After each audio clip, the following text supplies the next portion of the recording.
Now let us learn about a null vector or zero vector. A vector having zero magnitude is called a null vector or zero vector. क्यों इसकी ज़रूरत पड़ेगी अभी मैं आपको बताता हूँ। ऐसा बहुत बार होगा किसी वेक्टर में उस वेक्टर का नेगेटिव वेक्टर ऐड करना पड़ेगा और जैसे ही वेक्टर एडिशन हम लर्न कर लेंगे आपको पता चल जाएगा कि किसी वेक्टर के साथ उसका इक्वल एंड अपोजिट वेक्टर यानी उसका नेगेटिव वेक्टर अगर हम ऐड कर दें तो जो समेशन वेक्टर आएगा, इनका जो एडिशन होने के बाद जो वेक्टर आएगा उस वेक्टर की मैग्नीट्यूड जीरो होनी है। तो ए वेक्टर में negative of A vector add कर दिया तो जीरो मैग्नीट्यूड का वेक्टर आया। वेक्टर के साथ वेक्टर ऐड होने से या सब्ट्रैक्ट होने से वेक्टर ही आएगा, स्केलर नहीं आ सकता। तो इस जीरो के ऊपर जीरो को मुझे वेक्टर कहना पड़ेगा, इसलिए इसको जीरो वेक्टर या नल वेक्टर कहेंगे। तो नल वेक्टर की ये ज़रूरत है क्योंकि कई बार ऐसा होगा किसी वेक्टर में उसका equal and opposite vector add करना पड़ेगा। तो जो भी समेशन वेक्टर आएगा वो जीरो मैग्नीट्यूड का होगा, तो उस जीरो मैग्नीट्यूड को हम स्केलर नहीं कह सकते, उसको वेक्टर ही कहना होगा। That's why I defined a vector called null vector, क्योंकि उसकी मैग्नीट्यूड जीरो है। तो क्योंकि मैग्नीट्यूड जीरो है तो उसकी डायरेक्शन आर्बिट्रेरी यानी मनमर्जी की होगी। अभी ये लर्निंग जो नल वेक्टर की मैंने करवाई है इसके बारे में आपको और क्लैरिटी हो जाएगी। उससे पहले हम वेक्टर एडिशन समझ लें, वेक्टर कंपोजिशन समझ लें, फिर कोई बात नहीं होगी और अच्छे से आप इसको लर्न कर लेंगे। अब हमारा सबसे महान टॉपिक वेक्टर्स की लर्निंग में है एडिशन और कंपोजिशन ऑफ वेक्टर्स। वेक्टर्स को ऐड करना है या वेक्टर्स को कंपोज करना है, क्या मतलब है? ये वेक्टर अलजेब्रा की शुरुआत है यहाँ से और वेक्टर्स वाले टॉपिक का ये सबसे इम्पोर्टेंट पार्ट है। शुरुआत करते हैं, इसका मीनिंग क्या है। सपोज हमारे पास कुछ वेक्टर्स हैं, vector A, vector B, vector C, और भी हो सकते हैं। इस एग्जांपल से हम इसमें 3 ले लेते हैं, 3 से बात क्लियर हो जाएगी। ये 3 vectors A vector, B vector, C vector हमने सम किए, ऐड किए और बाय द वे इनको सम करने से, वेक्टर्स को सम करने से वेक्टर ही बनेगा। सपोज इन तीनों वेक्टर्स को सम करने से कोई वेक्टर बनता है, डी वेक्टर बनता है। तो ये जो बात कही है, ये जो स्टेटमेंट है जो आपके सामने है, A vector plus B vector plus C vector is equal to D vector, इस बात का मीनिंग क्या है ये जान लें तो वेक्टर एडिशन हमें समझ में आ जाएगा। इसका मीनिंग क्या है अगर आप ठीक से सोचें तो अपने आप भी इसके मीनिंग को आप सर्च कर सकते हैं। फिर भी मैं आपकी हेल्प करता हूँ। इसका मीनिंग है ये 3 vectors, vector A, vector B और वेक्टर सी, तीनों मिलके ऐड करना मतलब मिल जाना। तो तीनों मिलके जो प्रभाव उत्पन्न करेंगे, यानी ये तीनों वेक्टर कंबाइंड एक्शन से जो इफेक्ट प्रोड्यूस करेंगे उस इफेक्ट के बराबर अकेला डी वेक्टर का इफेक्ट है। तो हम क्या कहेंगे? D vector is the sum of A vector, B vector and C vector. इसको मैं 2-3 बार रिपीट करूंगा जिससे बात क्लियर हो जाए। If we add a number of vectors and we get a single vector, then that single vector will produce the same effect, same result as is produced by the combined action of the given vectors। Hindi में बोल देता हूँ, यदि कुछ एक vectors को add करें और हमें कोई सिंगल वेक्टर मिल जाए उनके ऐड करने से, तो वो सिंगल वेक्टर अकेला उतना ही प्रभाव उत्पन्न करेगा जितना कि सारे वेक्टर्स मिलके इकट्ठा प्रभाव उत्पन्न कर रहे थे। I repeat, it's very important. If a number of vectors add up to give a single vector, then that single vector will produce then that single vector will alone produce the same effect as is produced by the combined action of the given vectors। तो शायद ये बार बार बोलने से आपको बात स्पष्ट हो गई होगी। यानी इस एग्जाम्पल पे मैंने 3 वेक्टर्स को ऐड किया है और 3 के ऐड करने से वेक्टर डी बना है।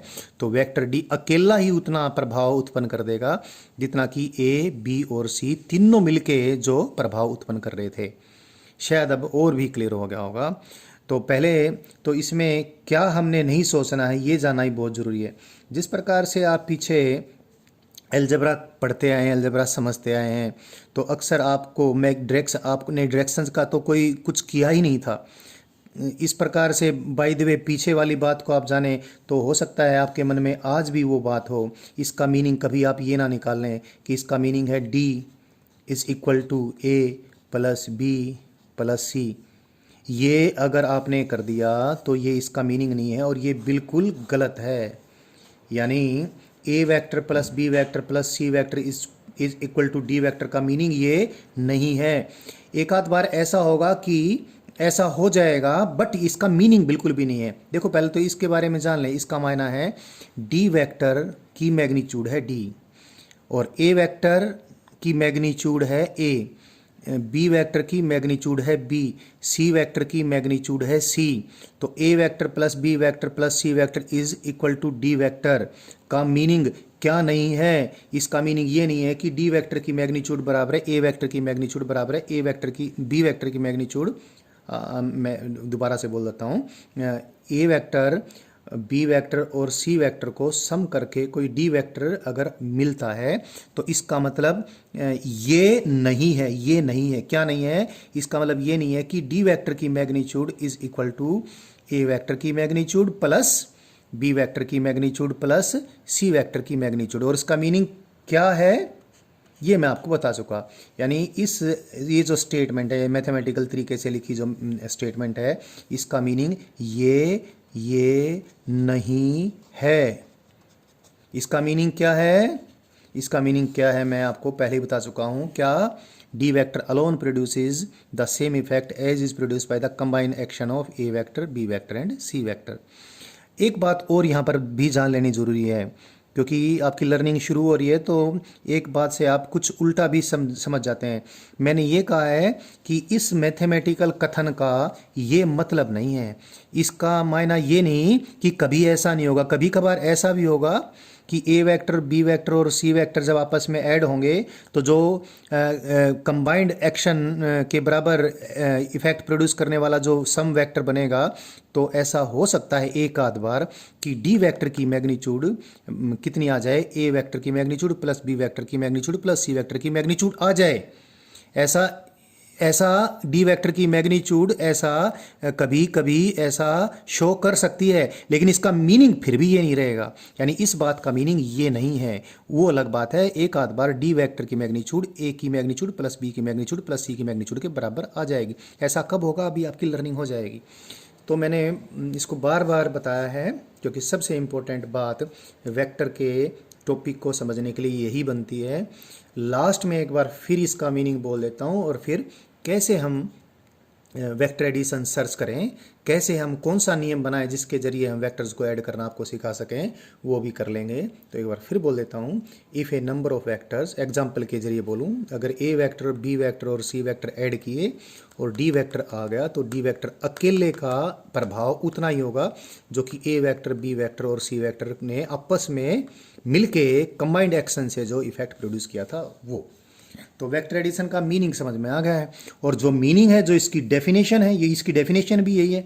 तो इस डेफिनेशन का इस्तेमाल करके हम वेक्टरों को जोड़ना सीखते हैं। और वेक्टरों को जोड़ना सीखने के लिए डिस्प्लेसमेंट वेक्टर हमारी बहुत हेल्प करने वाले हैं। So let us learn the rule to find the sum of a given number of vectors. Sum of a given number of vector, जैसे मैंने अभी एक लैंग्वेज मैंने जो बोला तो एक शब्द इस्तेमाल किया था, डी वेक्टर अकेला उतना ही रिजल्ट पैदा करेगा जितना कि ए वेक्टर बी वेक्टर और सी वेक्टर मिल के पैदा करेंगे। तो इस कारण से कई बार हम कई बार क्या अक्सर हम डी वेक्टर को ए वेक्टर, बी वेक्टर और सी वेक्टर का रिजल्टेंट वेक्टर कह देते हैं, क्योंकि इसने सेम रिजल्ट पैदा करना है। तो ए वेक्टर, बी वेक्टर और सी वेक्टर का सम यदि डी वेक्टर है तो डी वेक्टर को इन तीन वेक्टर्स का क्या बोल देंगे, रिजल्टेंट बोल देंगे। इसी प्रकार से जरूरी नहीं तीन हो, 20 भी हो सकते हैं, 30 भी हो सकते हैं, 2 भी हो सकते हैं। अगर कोई वेक्टर आर है और ये vector R P vector plus Q vector है, इसका मतलब तो आपको क्लियर है ही, आर वेक्टर अकेला उतना ही इफेक्ट पैदा करेगा जितना पी और क्यू वेक्टर मिलकर पैदा करते हैं। और आर वेक्टर को क्या कहेंगे, आर वेक्टर को पी और क्यू वेक्टर का एडिशन वेक्टर भी कह देंगे, इनका सम वेक्टर भी कह देंगे, इन दोनों का कंपोजिशन भी कह देंगे। और एक वर्ड जो बार बार हम इस्तेमाल करेंगे बहुत ज़्यादा, वो है आर वेक्टर को पी और क्यू वेक्टर का हम रिजल्टेंट कहेंगे। अब ये रिजल्टेंट डिटरमाइन कैसे करेंगे ये मैंने आपको अभी सिखाना है। एग्जाम्पल लेता हूँ डिस्प्लेसमेंट का।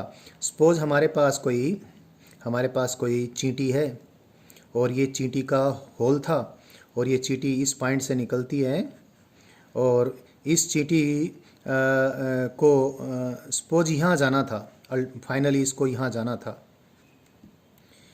लेकिन चींटी को ठीक से रास्ता मालूम नहीं था। चींटी पहले तो यहाँ से ए से सी तक गई, जिस भी रास्ते से गई चींटी का पहले डिस्प्लेसमेंट ये हुआ, इस डिस्प्लेसमेंट को मैं पी वेक्टर बोल दूं। और जब यहाँ आने पर उसको दिखाई दिया अरे बी तो यहाँ पर है, तो चींटी फिर सी से बी तक ऐसे डिस्प्लेस हो गई। तो चींटी ने पहले तो ये डिस्प्लेसमेंट किया पी डिस्प्लेसमेंट, फिर चींटी ने सी से बी की तरफ डिस्प्लेसमेंट किया क्यू डिस्प्लेसमेंट, तो फाइनली चींटी यहाँ पर पहुँच गई। अब चींटी ने ये दो डिस्प्लेसमेंट करने से चींटी का ओवरऑल डिस्प्लेसमेंट, आंट का ओवरऑल डिस्प्लेसमेंट कितना हुआ, ओवरऑल डिस्प्लेसमेंट हो गया कहाँ से कहाँ तक, ए से लेकर बी की तरफ। ये मेरी लाइन थोड़ी टेढ़ी लग गई है, आप समझ गए होंगे मैंने जो डायग्राम बनाया उसको। सो इसमें सारी बात भी आ गई, वो बात मैंने अभी हाईलाइट कर देनी है। देखिए अब चींटी के एग्जांपल से चींटी ने दो डिस्प्लेसमेंट किए, एक डिस्प्लेसमेंट पी और एक डिस्प्लेसमेंट क्यू। इन दो डिस्प्लेसमेंट को करने से चींटी का जो ओवरऑल डिस्प्लेसमेंट हुआ वो इतना हुआ, सिंगल डिस्प्लेसमेंट। तो अगर चींटी एक बार ये डिस्प्लेसमेंट और एक बार ये डिस्प्लेसमेंट करके बी पर पहुंचती, उसके बजाय सीधा अगर ए से बी तक जाती तो भी सेम इफेक्ट तो होता। यानी ये जो सिंगल वेक्टर है ए से लेकर बी तक जो डिस्प्लेसमेंट वेक्टर है उसका उतना ही इफेक्ट है जितना कि पी और क्यू के कंबाइंड एक्शन से हुआ। इसका मायना ये हो गया जो मैंने बार बार बताया है, this R vector produces the same effect as is produced by the combined action of p vector and q vector। तो ये मैंने जो डिस्प्लेसमेंट वेक्टर्स की सहायता से वेक्टर्स को ऐड करने का तरीका आपको सिखाया है। इस तरीके को अभी हम पक्का करते हैं। तो हमने ये देखा, वो यूं का यूं मैं एग्जाम्पल पहले तो यूं का यूं बना देता हूँ। ये कोई पी वेक्टर था जो डिस्प्लेसमेंट वेक्टर था और ये क्यू वेक्टर था, ये भी डिस्प्लेसमेंट वेक्टर था। और इन दोनों के कंबाइंड एक्शन से जो डिस्प्लेसमेंट वेक्टर पैदा हुआ ये पैदा हुआ। यानी instead of doing these two vector effects P vector plus Q vector, तो ये दो वेक्टर इफेक्ट मिलके जो इफेक्ट पैदा करते, ये करने के बजाय अगर हम यही इफेक्ट अकेला लगाते तो ये वेक्टर इफेक्ट इन दोनों के कंबाइंड एक्शन के बराबर होता। यानी हमने ये देख लिया ये R vector produces the same effect as is produced by P vector and Q vector. तो आर वेक्टर क्या होगा, पी और क्यू वेक्टर का रिजल्टेंट होगा। तो डिस्प्लेसमेंट्स के जरिए तो बिल्कुल क्लियर है, कोई डाउट ही नहीं है, डिस्प्लेसमेंट वेक्टर्स तो हमेशा ऐसे हम ऐड कर ही लेंगे। सेम तरीके से हमने कोई और वेक्टर्स भी ऐड करने को सीख लेना है। ये तो डिस्प्लेसमेंट वेक्टर्स थे। सपोज अब मान लिया कोई दो फोर्स वेक्टर हैं। सपोज एक कोई फोर्स वेक्टर है F1 वेक्टर और कोई दूसरा फोर्स वेक्टर है सपोज F2 वेक्टर।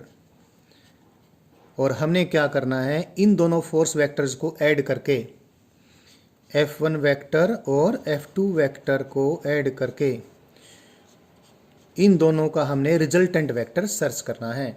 यानी हमने कोई ऐसा फोर्स खोजना है जो फोर्स अकेला ही उतना प्रभाव उत्पन्न करे जो कि F1 फोर्स और F2 फोर्स ने मिलके उत्पन्न किया है। तो जैसे डिस्प्लेसमेंट वेक्टर्स को हमने ऐड किया था, उसी प्रकार से हम इनको ऐड करने के बारे में सोच सकते हैं। कैसे, अभी आपको क्लियर मैं कर दूंगा।